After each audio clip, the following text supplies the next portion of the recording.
तीसरे के अंडे को चुरा कर खा जाता है। अब मैं क्या करूं? भूख भी मुझसे बर्दाश्त नहीं होता। एक काम करती हूँ, मैं जल्दी से जाकर भोजन लेकर आ जाती हूँ। बुलबुल ऐसा सोचकर उस अंडे में कुछ पत्ते रख देती है और कहती है, हाँ, अब ठीक रहेगा। अब मेरे अंडे को कोई देख भी नहीं पाएगा। मैं जल्दी से आ जाऊंगी। ऐसा कहकर बुलबुल चिड़िया भोजन की तलाश में निकल जाती है। फिर कुछ देर के बाद जब बुलबुल वापस आती है तो देखती है कि उसके घोंसले में एक भी अंडा नहीं है। फिर बुलबुल चिड़िया रोते हुए कहती है, हाय, अब मैं क्या करूं? मेरा अंडा किसी पक्षी ने चुरा कर खा गया। आखिर मैं भी कितनी बदनसीब माँ हूँ, अपने बेटे से भी मुलाकात नहीं कर पाई। आखिर गलती मेरी ही है, मुझे भोजन लाने नहीं जाना था। कर कहीं के, तुम भोजन लाने गया और इधर तुम्हारा अंडा गायब हो गया। वो बुलबुल चिड़िया रोते हुए नदी के किनारे जाती है तो सारे के सारे पक्षी परेशान हैं और एक दूसरे से कह रहे हैं, मेरा भी अंडा किसने चुरा लिया? हाँ बहन, मेरा भी अंडा किसी ने चुरा लिया है। और इधर टूनी चिड़िया अपने घोंसले में बैठे बैठे अपने अंडे को देख रही होती है और वो भोजन की तलाश में भी नहीं जाती है, कारण उसने अंडे देने से पहले ही ढेर सारे भोजन जमा कर रखे थे। फिर एक दिन सुबह सुबह गोरी कौवी टूनी चिड़िया के घर पर आ जाती है तो देखती है कि टूनी चिड़िया अपने अंडे को लेकर बैठी हुई है। तभी गोरी कौवी टूनी से कहती है, अरे टूनी, तुम अपने अंडे को छोड़कर कहीं भोजन लाने नहीं जाती है? क्या बात है? वो क्या है ना गौरी बहन, तुम तो जानते ही हो, जंगल में कोई अंडा चोर पक्षी आ गया है। उसी के डर से हमने अपने अंडे को छोड़कर कहीं बाहर घूमने नहीं गई है, और वैसे भी हमने पहले से ही भोजन इकट्ठा कर रखा था। लेकिन गौरी बहन, तुम अचानक मेरे यहाँ क्यों आई हो? क्यों टूनी, क्या मैं तुम्हारे घर ऐसे नहीं आ सकती? कई दिनों से तुमको बाहर नहीं देखी तो तुमसे मुलाकात करने आ गई कि आखिर टूनी बहन कैसी है, देख कर तो आऊं। नहीं नहीं गौरी बहन, ऐसी कोई बात नहीं, हमने तो तुमसे वो नहीं कहा ना। अच्छा ठीक है टूनी बहन, अब मैं चलती हूँ। तुमको भी तो मालूम है कि जंगल में अंडा चोर कोई चिड़िया आया है, उससे बचकर रहना और अपने अंडे को सुरक्षित रखना। ठीक है। ऐसा कहकर गोरी कौवी वहाँ से अपने घर की ओर रवाना हो जाती है। गोरी कौवी के चले जाने के बाद टूनी चिड़िया मन ही मन सोचती है, अगर आज मेरी बड़ी बहन जिंदा होती तो शायद वो मेरा हाल चाल जानने ऐसे ही आया करती, मुझे कितना मजा आता। इतने में बुलबुल टूनी चिड़िया के पास आ जाती है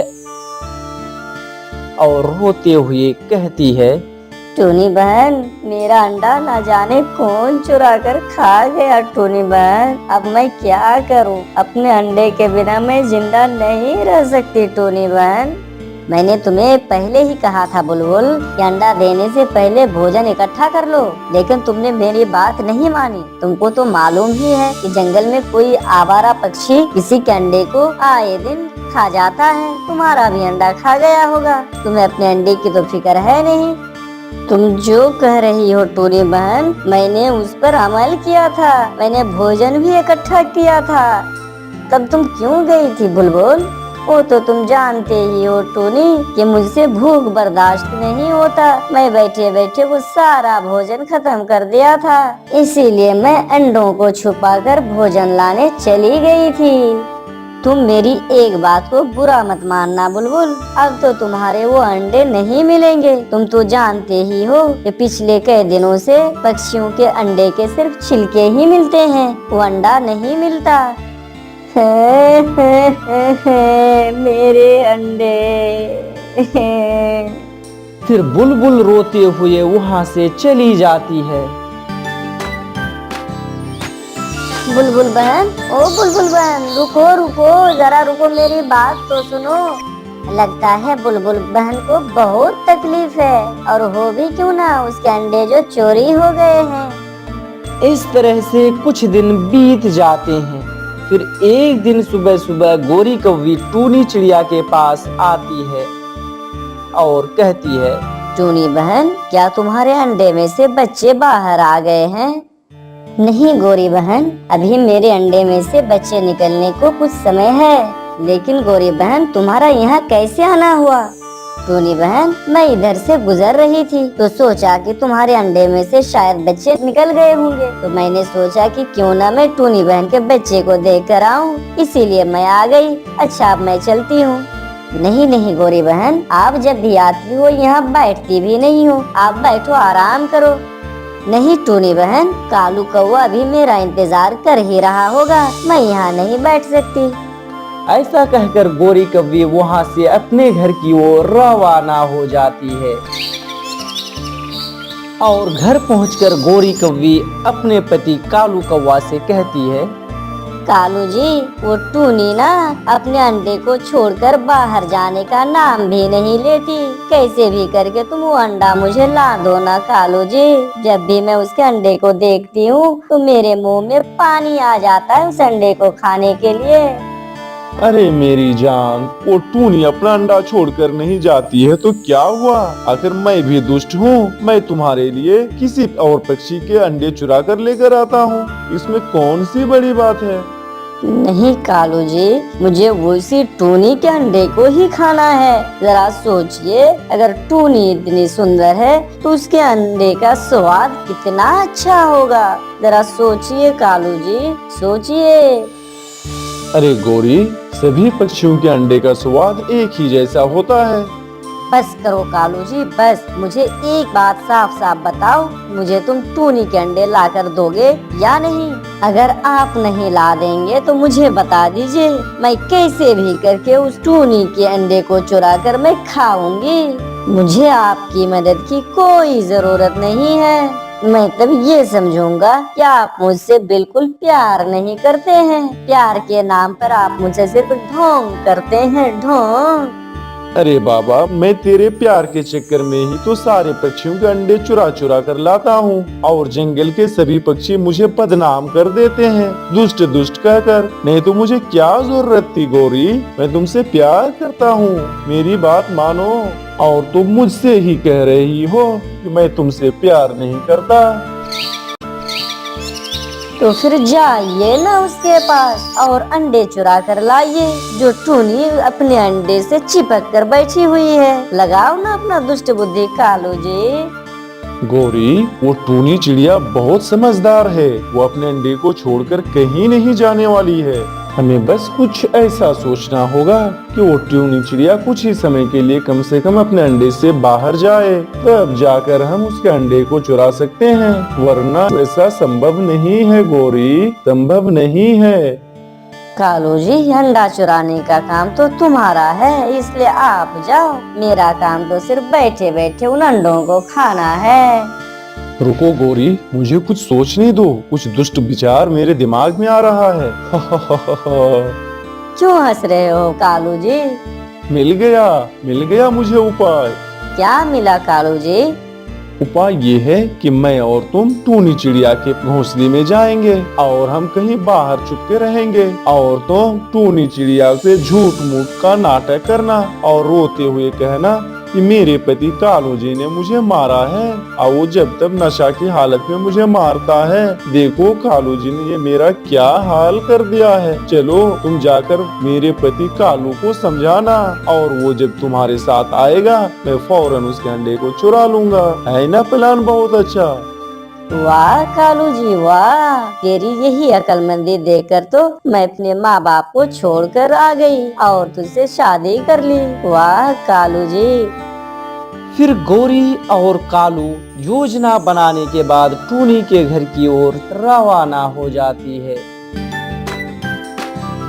फिर एक पेड़ पर गोरी और कालू कौवा बैठ जाते हैं और गोरी कालू से कहती है, देखना कालू जी, मैं ऐसा एक्टिंग करूंगी, ऐसा एक्टिंग करूंगी, वो टूनी चिड़िया भी दंग रह जाएगी। अरे कालू जी, घर के अंदर क्या आप भी जाएंगी? अरे अकल की अंधी, मैं यहाँ बाहर छुपी रहूंगी, सिर्फ तुम अंदर जाएगी। जब तुम दोनों घर से बाहर निकलोगे तो मैं फौरन अंडे को चुरा लूंगा। फिर गोरी कौवी टूनी चिड़िया के पास चली जाती है।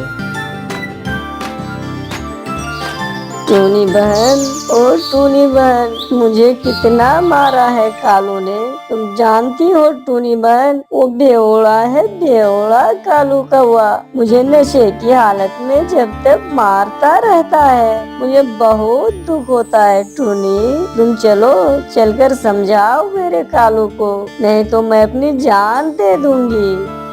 मगर गोरी बहन, कालू भैया तो ऐसा नहीं है। वो कभी शराब नहीं पीता है, कभी नशा नहीं करता है। और तुम कैसे कह रही हो गोरी बहन? ठीक है टूनी बहन, अगर तुम मुझे गलत समझ रही हो ना तो गलत समझो, लेकिन मैं जा रही हूँ। अब मेरा पति भी मुझे नहीं मानता तो मैं ऐसे जीवन जीकर क्या करूँगी? किसी कुएं में जाकर अपनी जान दे दूंगी। ऐसा कहकर गोरी कौवी वहाँ से अपने घर की ओर चली जाती है। फिर टूनी मन ही मन कहने लगती है, अरे ये गोरी बहन तो जान दे देगी, लेकिन मेरा अंडा भी तो है। आखिर मैं अपने अंडे को बचाऊं या गोरी बहन को? कुछ समझ नहीं आ रहा है। नहीं, अंडे तो फिर बाद में भी आ जाएंगे। मैं गोरी बहन को बचाती हूँ, क्योंकि वो बहुत ईमानदार है। मुझसे जब तक मुलाकात करने आती है और झूठ मूठ का ऐसे जंगल में के सभी पक्षियों ने गोरी कौवी को बदनाम कर रखा है। फिर टूनी चिड़िया अपने अंडे को छोड़कर उस कौवी के साथ हो जाती है और दुष्ट कालू के घर की ओर रवाना हो जाती है। इधर दुष्ट कौवा टूनी के घर के दरवाजा खोल ही रहा होता है कि तभी वहाँ टूनी की सहेली बुलबुल आ जाती है और कहती है, कालू भैया, तुम यहाँ टूनी के घर के आगे क्या कर रहे हो? कुछ नहीं, वो टूनी घर के अंदर है, कुछ आवाज हो रही थी इसलिए मैं देख रहा था। क्या? इसका मतलब टूनी सहेली कोई मुसीबत में होगी। दरवाजा खोलो, दरवाजा खोलो कालू भैया, दरवाजा खोलो। नहीं बुलबुल, नहीं, दरवाजा किसी के पूछे बिना नहीं खोलते कोई। तुम यहाँ से जाओ। मगर मैं यहाँ से क्यों जाऊँ? बुलबुल खिड़की से देखती है तो घर के अंदर कोई नहीं है। फिर घर के अंदर बुलबुल चली जाती है और उस अंडे के पास जाकर कहती है, अरे टूनी बहन इतना होशियार होने के बाद भी वो अंडा छोड़कर क्यों चली गई? क्या उसको नहीं मालूम इस जंगल में कोई दुष्ट पक्षी आया है जो सबों के अंडे को चुरा कर खा जाता है? जब तक टूनी बहन नहीं आ जाती है मैं उसके अंडे की हिफाजत करूँगी। फिर कालू कौवा कहता है, बड़ा अंडे की रक्षा करने वाली, तुम खुद तो अपने अंडे की रक्षा नहीं कर पाई। मैं खुद अपने अंडे की रक्षा नहीं कर पाई मतलब? ये तुम्हें किसने बता दिया? गोरी ने बताया है मुझे। गौरी ने? मगर मैं तो टूनी बहन के अलावा किसी और को नहीं बताया था। फिर कुछ ही देर के बाद टूनी चिड़िया आ जाती है और फिर बुलबुल कहती है, अरे टूनी बहन, तुम अंडा छोड़कर क्यों चली गई थी? अरे कालू भैया, आप यहाँ? आप तो नशे की हालत में थे, गौरी बता रही थी, लेकिन तुम यहाँ क्या कर रहे हो? मुझे कुछ काम है, मैं चला यहाँ से। फिर दुष्ट कौवा वहाँ से चला जाता है और बुलबुल टूनी से कहती है, टूनी बहन, एक बात बताना तुम मुझे। मेरे जो अंडे चोरी हो गए थे मैंने तुम्हें बताया था, क्या तुमने गौरी को बताया था? नहीं तो मैं भला क्यों बताऊं? तो फिर दुष्ट कौवा ने कैसे कहा कि गौरी ने मुझे बताया? मुझे तो शक है टूनी कि ये अंडा ये कौवा ने ही चुराया होगा। नहीं बुलबुल बहन, गौरी और ये कालू भैया ऐसा नहीं कर सकते हैं। वो तो बहुत ईमानदार हैं, जब तक मुझसे मेरी हाल खबर जानने भी आते हैं। नहीं टूनी बहन, ऐसा नहीं हो सकता है, मुझे इन पर पूरा शक है। दोनों तड़प तड़प कर वही दम तोड़ देता है।